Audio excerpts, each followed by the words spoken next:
Shalom, good evening. This is TV7 Israel News broadcast to you from Jerusalem. And in today's top stories, Israel rejects South Africa's allegations of genocide, terming its case as no less than unabashed defamation. U.S. Secretary of State Antony Blinken asserts that the best way to isolate Iran and its proxies would be by granting the Palestinian statehood. The United States and Great Britain, alongside the kingdoms of the Netherlands, Bahrain, as well as Canada and Australia, launched long-looming strikes against the so-called Houthis in Yemen. Israel rejects South Africa's baseless accusations against it, referring to its case in support of Hamas, alleging that Israel is committing genocide in Gaza, as unabashed defamation. The applicant has now sought to invoke this term in the context of Israel's conduct in a war it did not start and did not want. A war in which Israel is defending itself against Hamas, Palestinian Islamic Jihad, and other terrorist organizations whose brutality knows no bounds.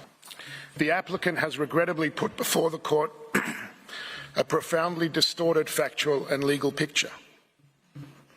The entirety of its case hinges on a deliberately curated, decontextualized, and manipulative description of the reality of current hostilities. South Africa purports to come to this court in the lofty position of a guardian of the interest of humanity. But in delegitimizing Israel's 75-year existence in its opening presentation yesterday, that broad commitment to humanity rang hollow. And in its sweeping counterfactual description of the Israeli-Palestinian conflict, it seemed to erase both Jewish history and any Palestinian agency or responsibility. As the International Court of Justice, or ICJ, heard the second hearing of two in South Africa's case against Israel over allegations of genocide, Israel deplored the South African government's cynical use of the ICJ and urged the extended panel of judges to dismiss the case. It is respectfully submitted that the application and request should be dismissed for what they are: a libel, designed to deny Israel the right to defend itself according to the law from the unprecedented terrorist onslaught it continues to face, and to free the 136 hostages Hamas still holds. Meanwhile, in Jerusalem, Israeli Prime Minister Benjamin Netanyahu voiced outrage over the South African government's hypocrisy. אנחנו נלחמים במחבלים ואנחנו נלחמים בשקרים. היום שוב ראינו עולם הפוך. מדינת ישראל מואשמת ברצח עם בשעה שהיא נלחמת ברצח עם. ישראל נלחמת נגד מחבלים רצחניים שביצעו פשעים איומים נגד האנושות. הם טבחו, הם אנסו, הם שרפו, הם ביטרו, הם ערפו. ילדים, נשים, קשישים, צעירים, צעירות. ארגון טרור שביצע את הפשע הנורא ביותר נגד העם היהודי מאז השואה, ועכשיו יש מי שבא להגן עליו בשם השואה. איזה חוצפה. עולם הפוך. ודווקא צה"ל, הצבא המוסרי ביותר בעולם, שעושה הכל כדי להימנע מפגיעה בבלתי מעורבים, הוא מואשם על ידי נציגי המפלצות ברצח עם. הצביעות של דרום אפריקה זועקת לשמיים. איפה הייתה דרום אפריקה? כשמיליוני בני אדם נרצחו ונעקרו מבתיהם בסוריה ובתימן, ועל ידי מי? על ידי השותפים של החמאס. עולם הפוך. איפה הייתם? אנחנו יודעים איפה אנחנו נמצאים. אנחנו נמשיך להילחם במחבלים, אנחנו נמשיך להדוף את השקרים, אנחנו נמשיך לשמור על זכותנו הצודקת להגן על עצמנו ולהבטיח את עתידנו עד לניצחון המוחלט. Meanwhile, IDF spokesman Rear Admiral Daniel Agari highlighted in his daily briefing that the IDF will never forget the massacre which the Islamist Hamas perpetrated against Israel on October 7th. Admiral Hagari also provided for a brief update on the latest developments in the fight against Iran's proxies in both the Gaza Strip and Lebanon. אנחנו ממשיכים במלחמה. בעזה פועלות כעת בתצורות שונות 4 אוגדות ממוקדות במרכז ובדרום הרצועה ממשיכות להילחם. בצפון הארץ תקפנו תשתיות צבאיות של חיזבאללה בשטח לבנון וירינו לעבר מקורות הירי מהם נורו רקטות לשטח ישראל. אנחנו ממשיכים לחרסם ביכולות של חיזבאללה, ביכולות שחיזבאללה בנה לאורך הגבול שלנו. אנחנו מוכיחים זאת במעשים. התפקיד שלנו הוא לייצר מציאות ביטחונית שתביא לביטחון לתושבי הצפון.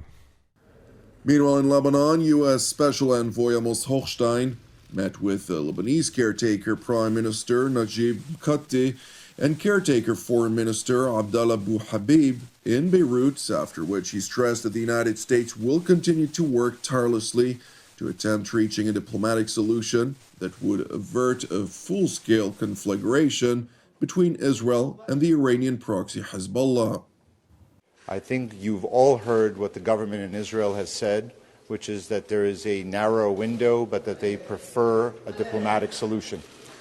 I think that is the case. We're living in a crisis moment where we would like to see a diplomatic solution, and I believe that both sides are preferred diplomatic solution. It is our job to get one.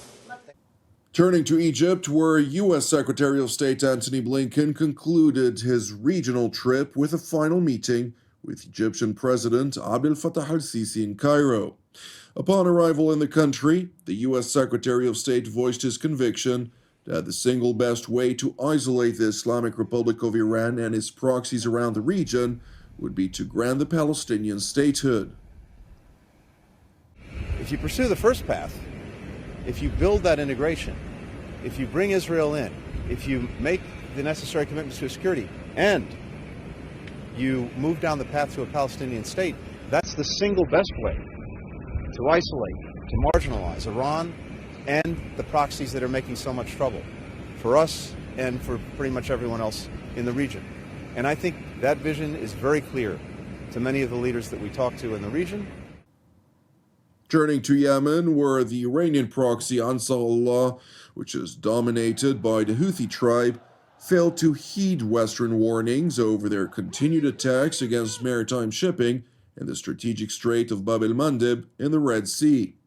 Over the past week, Great Britain and the United States relayed repeated warnings to the so-called Houthis over their repeated attacks.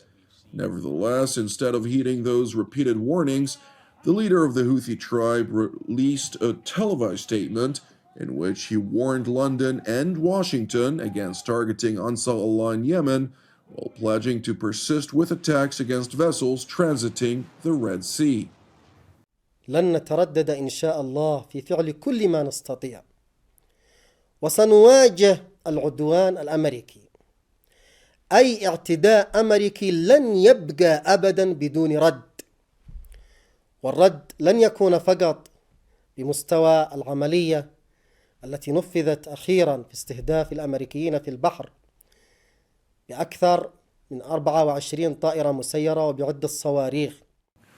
In the face of the Iranian proxy's defiance, the US-led coalition mounted a wide-scale attack against over 60 Houthi targets in 16 separate locations, causing extensive damage to Ansar Allah's military infrastructure.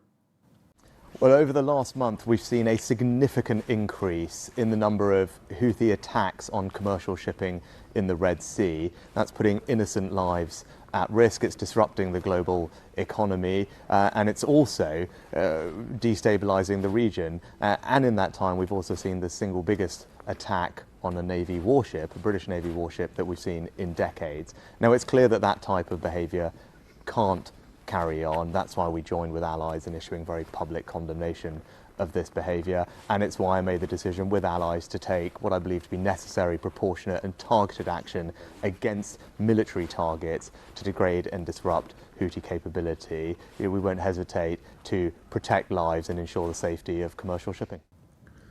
Following the strike, Ansar Allah's spokesman released a film statement pledging to retaliate against the US and the UK, while in tandem, reiterating the terror group's intention to persist with their attacks against vessels transiting the Red and Arabian Seas.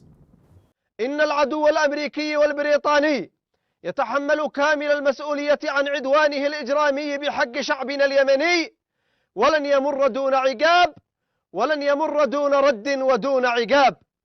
إن القوات المسلحة اليمنية لن تتردد في استهداف مصادر التهديد وكافة الأهداف المعادية في البر والبحر دفاعا عن اليمن وسيادته واستقلاله.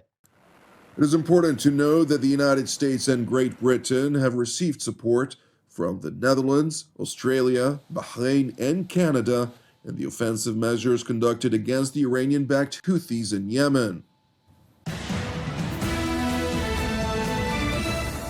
Thank you for watching TV7 Israel News. I'd like to keep encouraging you, pray for the peace of Jerusalem and salvation of Israel. Moreover, it is also important for us to highlight that TV7 Israel is a donation-based non-profit ministry with all of our productions available free of charge. Therefore, if you're blessed by our daily updates and would like to help us bear the costs, please consider making a donation. You can do so by visiting our website at www.tv7israelnews.com.